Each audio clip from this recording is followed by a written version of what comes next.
听专家解读美国升学方案，看美国学习生活点滴，圆美国名校梦想。本节目由美国文美教育集团冠名播出。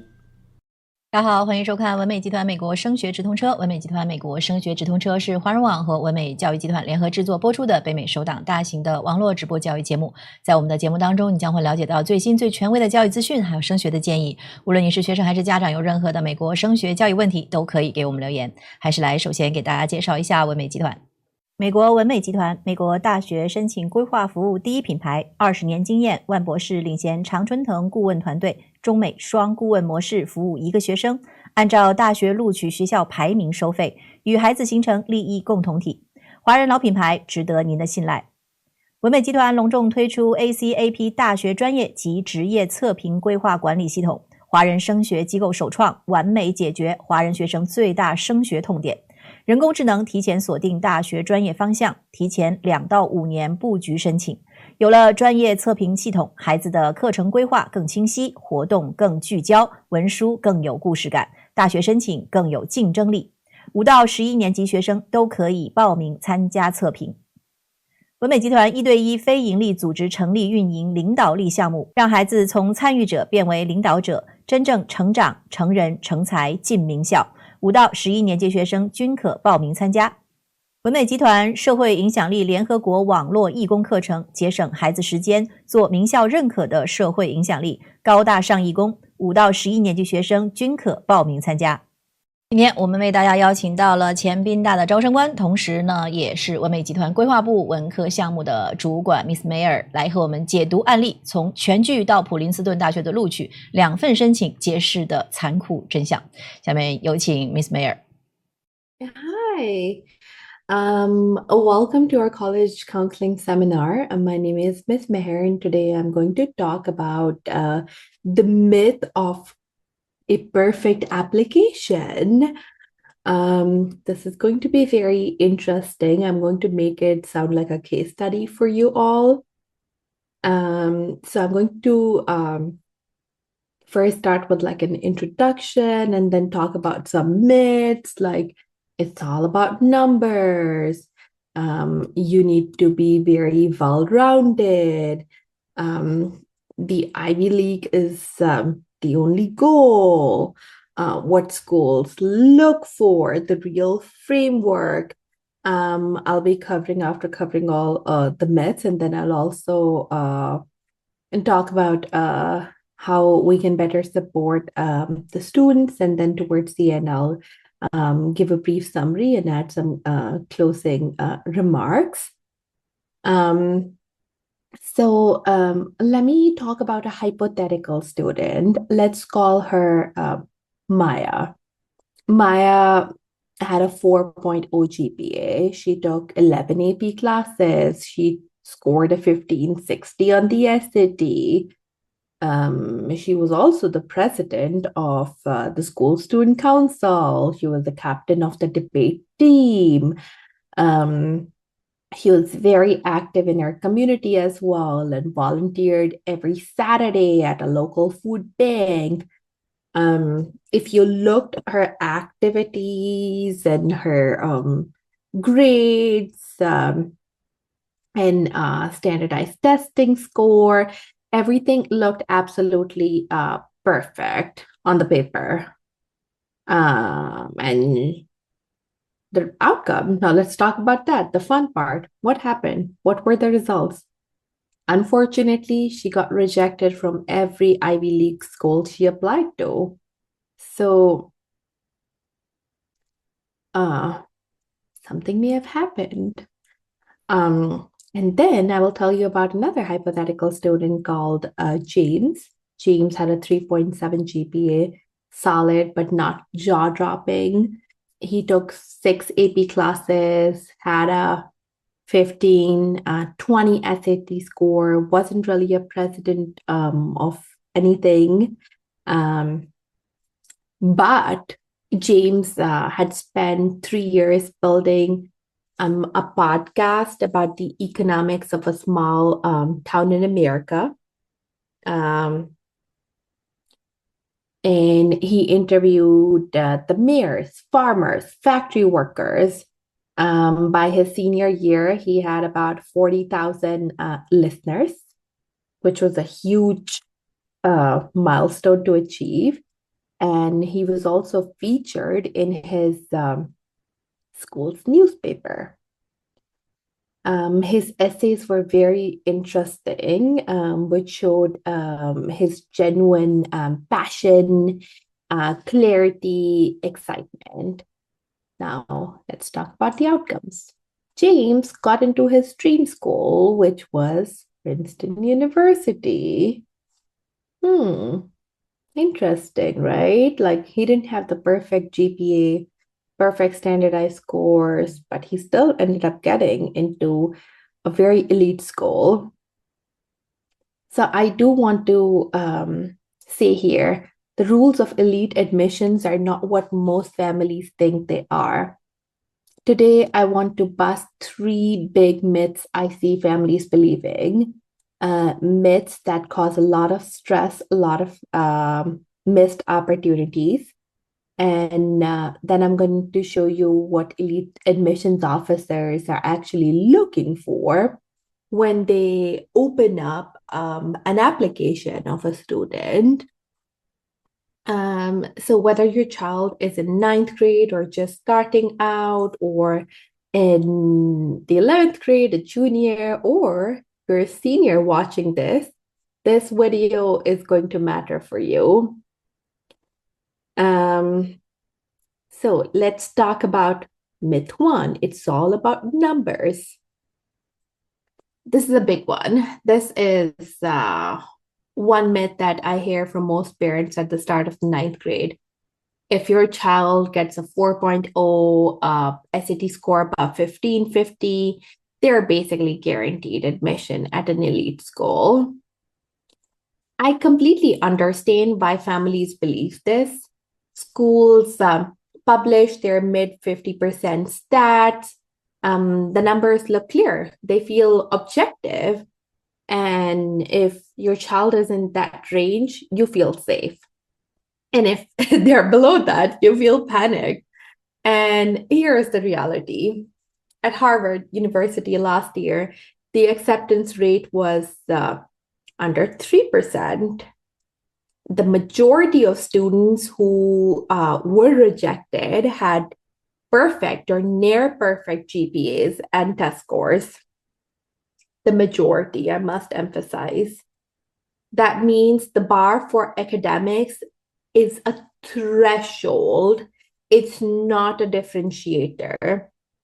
Getting above it gets you in the pool. It does not necessarily get you an offer. Think about it this way.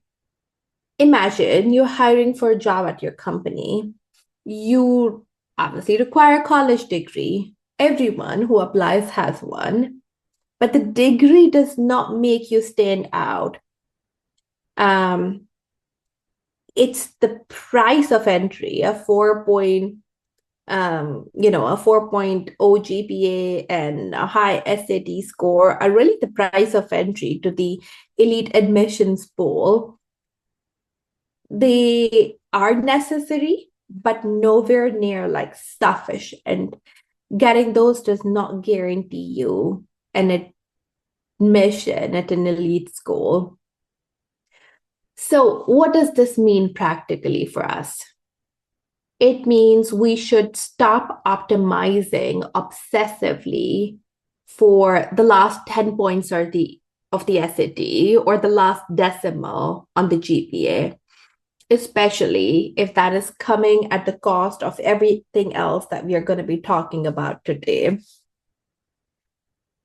So I'm going to explain you what numbers actually tell admissions officers. They tell them, A, can this student handle our academic environment? B, are they intellectually prepared for the rigor of the courses that will be offered to them at the school? C, do their grades reflect genuine effort and intellectual curiosity, or Was the student just grade chasing? The last point that I made is important. Admissions officers are trained to look at course selection, not just GPA. A student with a 3.8 who took the hardest available classes is often more compelling than a student who got a 4.0 with easier ones. And on test scores, many top schools are also test optional, test flexible. MIT reinstated their SAT requirement. Yale accepts the SAT and ACT. The landscape, in a way, I would say, has shifted a little. A strong score helps, but I would not say that if you do not have a standardized score, it necessarily disqualifies you at pretty much all the schools. It does not. I do want to say academics open the doors for students, but everything else determines whether you walk through it. Now I'll be talking about the second myth, which is a pretty common one, which is you have to be very well-rounded. And I would love for us to break it because it surprises almost every family that I've worked with. The myth is, and I'm going to explain in detail, the ideal college applicant does a little bit of everything. They need to have a sport, they need to have art, they need to have community service, club, leadership, maybe a job on the side. They have to be a well-rounded, impressive human being. And I do want to say, elite colleges are not looking for just well-rounded students, or I would say well-rounded students. They are building a well-rounded class. Not every student needs to be well-rounded. They really want students with a spike, minus some of the schools that want well-rounded students. Primarily, schools want students with a spike. So what is a spike? A spike is one area, sometimes too closely related, where a student has gone usually deep, where their passion is legible and undeniable, where you can really read their application and say, this kid could only be this kid. I had a student, I'll call her Sophie. Sophie loved marine biology, like really loved it. She didn't do debate or Model UN. She didn't play 3 sports. She spent her summers volunteering at a marine research lab. She built an independent project tracking microplastics in local waterways. She wrote her college essay about the specific smell of salt water after a storm and what it means to understand an ecosystem from the inside. She also presented her project at a regional science fair. As you can tell, Sophie had a clear spike: marine science, environmental research. Everything she did pointed to that one thing. Admissions readers at her top school choices could picture her in their environmental studies department contributing to real research as a freshman. Towards the end, she was admitted to Johns Hopkins. Now compare that student to a student who, let's say, is a student council president, plays varsity soccer, does community service, is in 3 clubs, has no particular passion for any of it. On paper, the student looks busy, right? They're doing pretty much everything. In the application, how admissions officers would read it is that they are literally just checking boxes. and admissions officers can tell that. Now let's delve a little bit into how to develop a spike. So if you are a parent, start by asking, what does my child actually care about? Or if you're a student here listening to me, think about, what do I really care about? And don't really think about what looks good, but think about what really excites you or what really excites my child. And then go deeper into that one thing rather than broader across like 5 things. Really look for ways to make your passion visible through research, through projects, through competitions, through publications, through community impact. The spike should connect across activities, essays, and recommendation letters. It should be a very cohesive narrative that is kind of evident through your whole application. Now, I want to be balanced here. A student who is deeply passionate about one thing and reasonably engaged in a few others is ideal. Complete neglect of everything else isn't really the goal. So when I'm saying there needs to be spike in everything connecting, yes, for like the first few of your activities and a first few of your honors and awards, but that does not mean you don't do anything else. If you're interested in marine biology, you do it for the rest of your high school and you don't do anything else. That is not what I mean. It does not mean that you neglect everything else. But if you're spending Saturday mornings, doing 3 different activities that you kind of feel lukewarm about, you might want to rethink. And I do want to say here that if you have some passions that you haven't explored as yet, or things that you think you might love, please try them. Go deep, and just don't try to diversify all your activities and things that you might be doing just for the sake of the college application. The kid who knows what they love and has a proof of that love is far more compelling than an applicant who's done everything and is passionate about nothing. Now I will go over another myth, which is the Ivy League is the only goal. And I say this with all the love in the world because I understand where this comes from. The myth is really that Ivy League, Harvard, Yale, Princeton, Columbia, Penn, Brown, Dartmouth, Cornell is the pinnacle, of undergrad education, and that if your child doesn't get into one of these 8 schools, something has gone wrong. I get it, but I have to be honest with you, and because you're listening to me today, and I want to give you some meat here.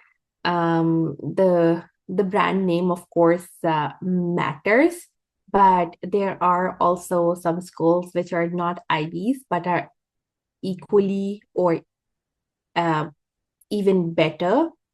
I would say an example would be MIT. MIT is not in the Ivy League. Neither is Stanford, neither is Johns Hopkins, neither is U Chicago, Duke, Northwestern, Georgetown, CMU. But all of these schools produce graduates who go on extraordinary careers, research breakthroughs, and live very meaningful lives. Here's something I've seen play out with families over and over. A student gets into Cornell, which is extraordinary, but not in Yale and Harvard. And sometimes we feel like, this is a little disappointing. But I do want to say that sometimes that is really the right fit, because you can find the right research opportunities, the right lab, build genuine friendships there, and could even graduate with honors in a job you can get that you absolutely love. So so always think about the best fit. Of course, the brand name is important, but at the same time, if you are a parent watching this or a student watching this, I do want to say that do your research before finalizing your school list or narrowing your school list, and really think about the schools that are not just, elite schools or like with best brand, but are really the best fit. Think about which school has the strongest program in my area of interest. Where will I thrive socially and emotionally? What is the school's record of placing students in careers in the field that you're very excited about? I tell students all the time, yes, you should have a dream school. That's very, very important.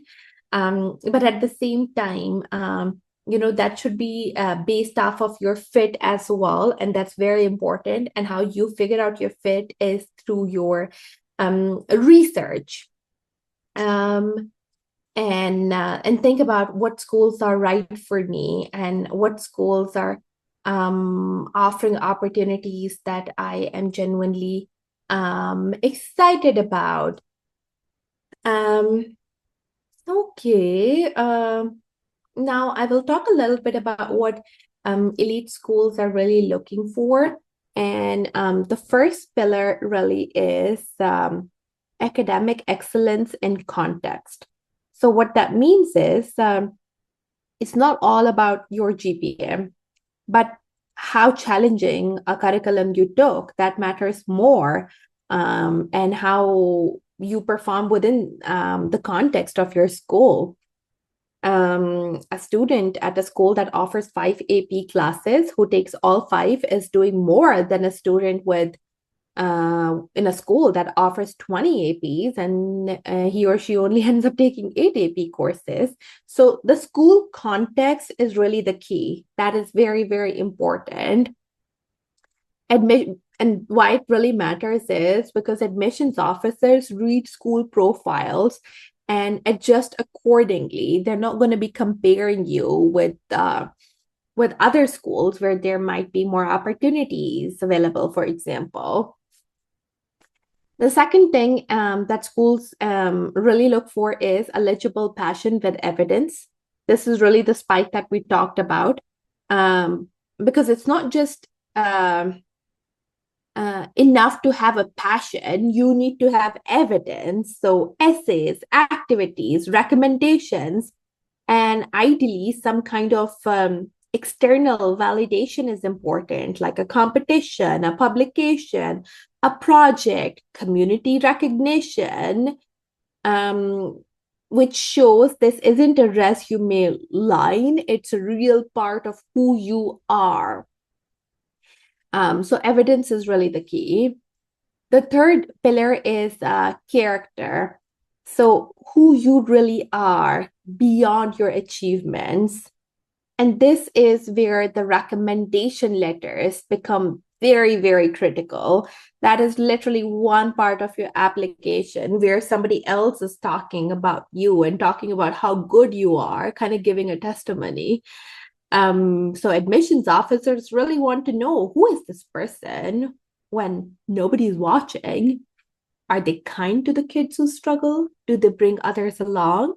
Are they intellectually generous? Do they push back on ideas respectfully?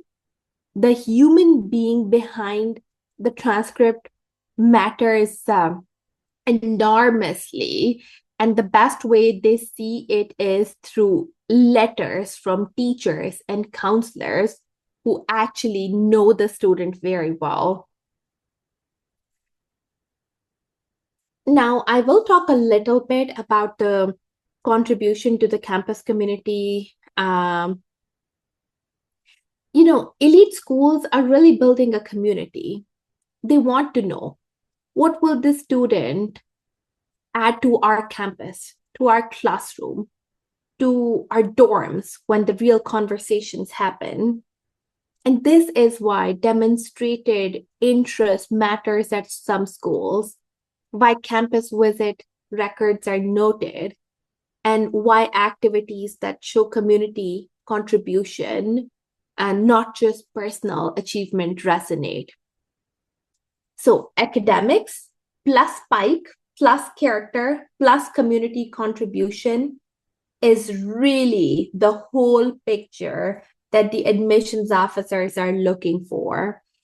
And then the essays, I do want to spend just a couple of minutes on this because it matters enormously and is misunderstood as often as anything else.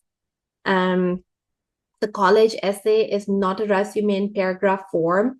It is not a list of your accomplishments. It is not an explanation of why Harvard is your dream school. The college essay is a chance to show the admissions reader something true and specific about who you really are as a person that they cannot see from other parts of the application. The best essays I have read are usually about small things. A student, an example would be a student who wrote about the specific way her grandmother folds dumplings and what that process and the way that she'd fold dumplings would teach her about, or what it actually taught her about patience and precision. A student who wrote about getting lost on a hiking trail and what silence showed him about himself. So you don't really need grand, sweeping, save the world kind of narratives. Sometimes just specific, honest, human moments are just enough. And that's really, really the key. I do want to say that, I gave you some context about the different myths. I talked about it's not all about numbers, well-rounded is not really the goal. The spike is more important for some part of your application. And I also talked a little bit about academic excellence and the context, eligible, passion with evidence, character, and genuine contribution to a community. I do want to say that if you are just starting out high school, you're sophomore, you're a junior, you really have time, a real time. Use it to go deep on what matters, not wide enough on what impresses. And if you're in the 11th grade, I do also want to say that think about how to make your spike more visible now and the application time. Think about who your recommenders are and whether they really know you. At this time, you should really be thinking about the recommendation letters as well. And if you are a senior, obviously you're not building anything new. You're really telling the story of what you have already built. But try to do that as clearly and honestly as you can. Your essays matter, your interviews matter, and just be yourself. Being yourself is very, very important because that is really evident through your applications. And I reiterate this all the time. And I think this is all we have today. I hope this was helpful for you. And I will see you next time. Take care. Bye for now. 感谢 Miss Mayer 今天和我们的分享。你有任何的问题呢，都可以直接来咨询文美集团。美国文美集团，美国大学申请规划服务第一品牌，20年经验，万博士领衔常春藤顾问团队，中美双顾问模式服务一个学生，按照大学录取学校排名收费，与孩子形成利益共同体。华人老品牌，值得您的信赖。文美集团隆重推出 ACAP 大学专业及职业测评规划管理系统，华人升学机构首创，完美解决华人学生最大升学痛点。人工智能提前锁定大学专业方向，提前2到5年布局申请。有了专业测评系统，孩子的课程规划更清晰，活动更聚焦，文书更有故事感，大学申请更有竞争力。5到11年级学生都可以报名参加测评。文美集团1对1非营利组织成立运营领导力项目，让孩子从参与者变为领导者，真正成长、成人、成才进名校。5到11年级学生均可报名参加。文美集团社会影响力联合国网络义工课程，节省孩子时间，做名校认可的社会影响力，高大上义工。5到11年级学生均可报名参加。感谢大家的收看，我们下期再见。